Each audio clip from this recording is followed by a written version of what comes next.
Imagine an economy where the government goes, what if we throw trillions of yen at the problem? And the economy goes, cute, I'm worse now. That sounds illegal? Nope, that's just Japan. Welcome to deflation, where prices don't go up, wages don't go up, and everyone waits around like, maybe next year will be cheaper. Wait, cheaper prices are bad now? I know, capitalism plot twist. See, when people expect prices to fall, they don't spend. And when people don't spend, companies don't invest. And when companies don't invest, Everyone cries? exactly. Very polite crying. It's Japan. So what did Japan do? Oh, they went big. Enter Abenomics, 3 arrows meant to revive the economy. 3 arrows? Yeah, not metaphorical arrows like hope and belief, actual policy arrows. Ah, yes. The classic print money, spend money, fix stuff later strategy. Bold, confident, slightly unhinged. They flooded the economy with cash so hard the central bank basically said, money is free. Please take it. We're begging. So, problem solved? Haha, no. People saved the money. Companies hoarded it. Wages stayed flat. And inflation looked at Japan and went, I'm good, thanks. So, throwing trillions didn't work? Turns out you can't bully an economy into feeling optimistic, especially one with an aging population, cautious consumers, and companies traumatized by the 1990s. So, Japan wasn't broken. It was just emotionally unavailable? Exactly. Abenomics tried to hype the party. Japan showed up early, cleaned up, and left before spending money. That's impressively sad. And that's the paradox. A high-tech, innovative nation stuck in an economic loop where even trillions couldn't convince people to spend. So, what's the lesson? You can print money, you can fire arrows, but you can't force confidence. Wow, that's deep. Yeah, also extremely expensive. Okay, so we've blamed the arrows. But what if the arrows weren't the real problem? Uh-oh. You're about to say society, aren't you? I am. And before you panic, this isn't a lecture. It's about habits. Very strong, very polite habits. Japan didn't wake up one day and go, let's hoard cash. This comes from decades of experience. Experience with what? Bad vibes? War, scarcity, the bubble crash of the 1990s. When you live through that, saving money stops being a choice. It becomes a personality trait.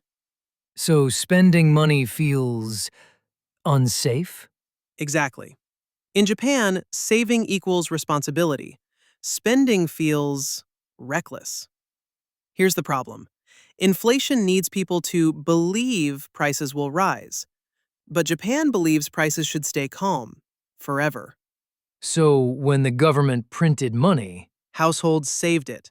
No shopping spree, no panic buying, just deposits. what about companies? Same energy. Companies stockpiled cash instead of raising wages or investing. So the money just sat there? Yep, the liquidity got absorbed like a sponge, which means the stimulus never really reached the real economy. This is why Abenomics struggled. You can change interest rates overnight, but you can't reprogram decades of behavior. So the economy wasn't stubborn, it was cautious? Exactly. Japan didn't reject inflation. It politely declined it. That might be the most Japanese thing I've ever heard. And that's the real paradox. Trillions of yen met a society trained not to spend them. And just when you think saving habits are the final boss, Japan unlocks the secret level. Please tell me this isn't about people. Oh, it's about people. Specifically, fewer of them. And a lot more birthdays. Japan has one of the oldest populations in the world, which means fewer workers and more retirees. That sounds expensive. It is. Older populations spend less, save more, and avoid risky investments. So they're not exactly buying new phones every year?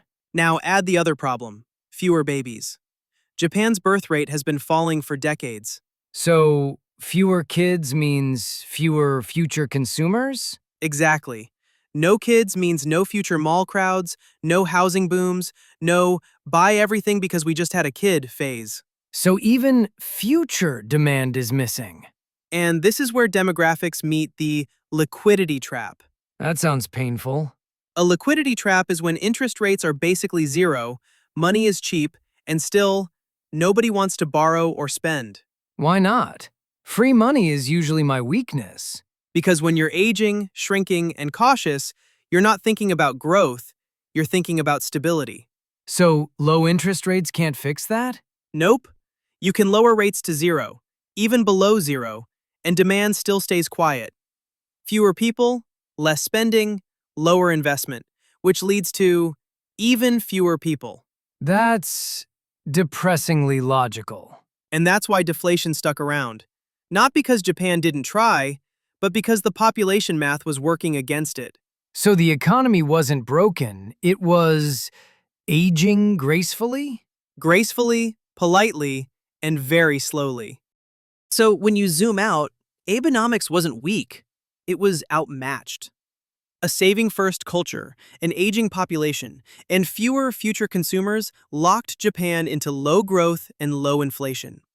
Money printing couldn't fix that, because you can't rush confidence or demographics. And as more countries start aging like Japan, this may not be a warning, it might be a preview. If you liked this video, smash that thumbs up like it owes you money. Hit subscribe for more fun stuff. And thanks for watching. See you in the next one.